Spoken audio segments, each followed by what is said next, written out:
ये छींके और नाक से पानी आना वाकई कितना मुश्किल भरी बीमारी है। और जनरली जैसे ही मौसम बदलता है तो लोगों को नाक से पानी और लगातार छींके आने की दिक्कत हो जाती है। तो एलर्जिक राइनाइटिस में भी लक्षण सारे वही होते हैं जैसे कॉमन फ्लू या कॉमन कोल्ड में होते हैं। हाँ, उसमें जनरली बुखार नहीं होता है, लेकिन शुरुआत उसमें भी वैसी होती है कि जैसी मरीज़ इस एलर्जेंट के पास में या जिस चीज़ से उसको एलर्जी होती है उसके पास में जाता है तो उसको छींकें आनी शुरू हो जाती हैं, नाक से पानी आना शुरू हो जाता है, नाक में खुजली होती है, पहले गले में खुजली होती है और नाक बंद होती है तो पीछे की तरफ गले में पानी जाने लगता है जिसको पोस्ट नोजल ड्रिप कहते हैं। और उसके बाद जो है मरीज़ को साइनोसाइटिस भी हो सकता है, इस तरह के कॉम्प्लिकेशंस भी हो सकते हैं, लेकिन इसमें जनरली बुखार नहीं आता है, बट इसको हे फीवर के नाम से जाना जाता है। सो आपको ये जानना चाहिए कि भाई कॉमन कोल्ड और एलर्जिक राइनाइटिस में क्या अंतर है। कॉमन कोल्ड जनरली आपको किसी के कांटेक्ट में आने से ही फैलता है और साल भर में एक आध बार होता है, लेकिन जो एलर्जिक राइनाइटिस है वो बहुत बार जल्दी होती है जब भी आप किसी एलर्जेंट के कांटेक्ट में आते हैं। अब क्योंकि एलर्जिक राइनाइटिस मरीज़ को बार बार होती है, बार बार वो सुबह से शाम तक छींकता रहता है, सुबह बिस्तर से उठते उसको छींके आती है, हाथ मुंह धुलने जाता है तब छींके आती है, नाक से पानी जाता है, रुमाल गीला हो जाता है। तो ये बड़ी परेशान करने वाली बात है और नॉट ओनली इस कारण से ये बीमारी अपने आप में नुकसानदेह भी है क्योंकि ये एलर्जी है और एलर्जी कभी कभी घातक भी हो सकती है।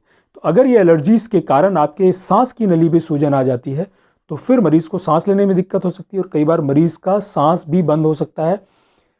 ऐसी कंडीशन को हम मेडिकल इमरजेंसी कहते हैं और इसमें मरीज़ को अस्पताल में फ़ौरन इमरजेंसी में लेके जाने की ज़रूरत है। तो अब इससे बचाव क्या हो सकता है, कैसे बचे इस बीमारी से?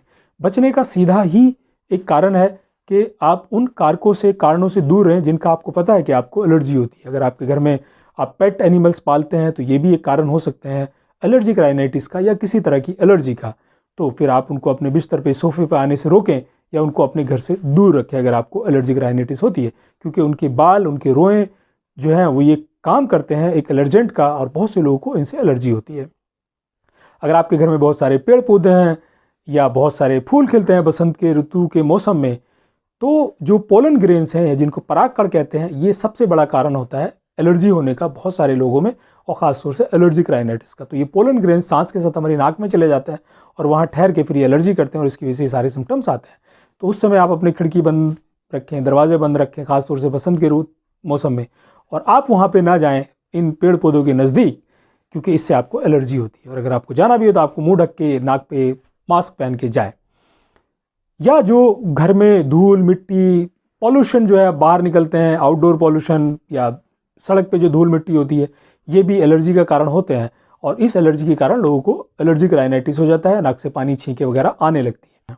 और उसके अलावा जो है जैसे पुराने पर्दे हैं उनमें धूल जम जाती है, या गद्दे हैं या पिलो कवर्स हैं अगर वो बहुत दिन तक साफ़ नहीं हुए हैं, या कारपेट है तो वहाँ से जब धूल निकलती है तो ये जो धूल के कण हैं ये भी एलर्जेंट का काम करते हैं और इसकी वजह से भी बहुत सारे लोगों में एलर्जिक राइनाइटिस होता है। कारण आप खुद पहचान लेते हैं, मरीज़ को पता होता है कि उसको किस चीज़ से एलर्जी होती है।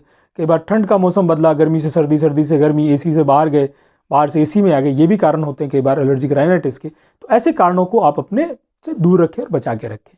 अब बात करते हैं कि ये जो एंटी एलर्जिक दवाइयाँ डॉक्टर देते हैं जिसमें जैसे सिट्राजिन दे देते हैं या एलेग्रा देते हैं, डॉक्टर की सलाह पे लेनी चाहिए। तो क्या ये इसका परमानेंट इलाज है? ये परमानेंट इलाज नहीं है, ये टेम्परेरी इलाज है। एक्यूट फेज को ये बीमारियाँ कम करती हैं और कंट्रोल कर लेती है। बहुत अच्छे रिजल्ट्स हैं क्योंकि अगर इमरजेंसी है तो इसके अलावा कोई चारा भी नहीं है।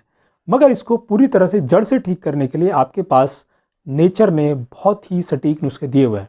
तो आपको वापस आना पड़ेगा नेचर की तरफ, उन देसी नुस्खों की तरफ या यूनानी आयुर्वेदिक दवाइयों की तरफ। तो मैं आपके साथ कुछ इस तरह की दवाइयाँ शेयर करने वाला हूँ जो इस बीमारी में बहुत ही प्रभावशाली हैं, जिसमें से सबसे एक ख़ास दवाई होती है एत्रिफल उस्तो खुद्दूस। इस दवाई का अगर आप 7 ग्राम सुबह शाम गर्म पानी से लें 45 दिनों तक तो ये बहुत अच्छे रिजल्ट हैं इसके। ये साइनोसाइटिस में भी बड़ा अच्छा रिजल्ट देती है और ज़ुकाम सर्दी में तो बहुत इसका लाजवाब काम है, ख़ासतौर से एलर्जिक राइनाइटिस में। इसके साथ साथ आपको खून साफ़ करने की दवाइयाँ भी लेनी होंगी, जिसमें सबसे कॉमन होता है शरबत मुसफ़्फ़ी खून, जिसको खून साफ़ करने की दवा भी कहते हैं। इसका 10-10 ml सुबह शाम इसी दवाई के साथ लें। और तीसरी जो दवाई होती है उसको हम अर्क मुंडी के नाम से जानते हैं। ये कोई भी ब्रांड की आप दवाई ले लें, इसका 20-20 ml सुबह शाम इस्तेमाल करें इन्हीं दोनों दवाइयों के साथ जो ऊपर बताई हैं। और उसके साथ अर्क चरायता भी आता है, इसका भी 20-20 ml उसी तरह से सुबह शाम इस्तेमाल करें।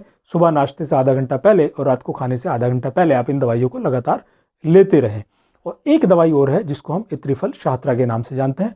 इसका 5-5 ग्राम आप सुबह शाम इन दवाइयों के साथ लगातार 40 से 45 दिन अगर आप लेंगे तो आपका एलर्जिक राइनाइटिस और साइनोसाइटिस की बीमारियां जाती रहेंगी और जो आपकी रोज़ की ये दिक्कत है छींके आने की, पानी आने की, वो दूर हो जाएगी और आप अपने आप को इस बीमारी से बचा पाएंगे।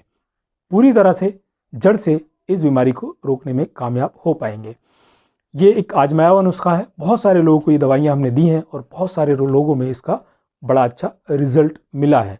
तो अगर ये वीडियो आपको अच्छा लगा हो, पसंद आया हो, तो इसको लाइक कर लें, शेयर कर लें और इसको इस्तेमाल करने के बाद कमेंट्स में ज़रूर बताएं कि आपको इससे कितना फ़ायदा हुआ, सो दैट बाकी लोगों को भी इसका फ़ायदा पहुंच सके।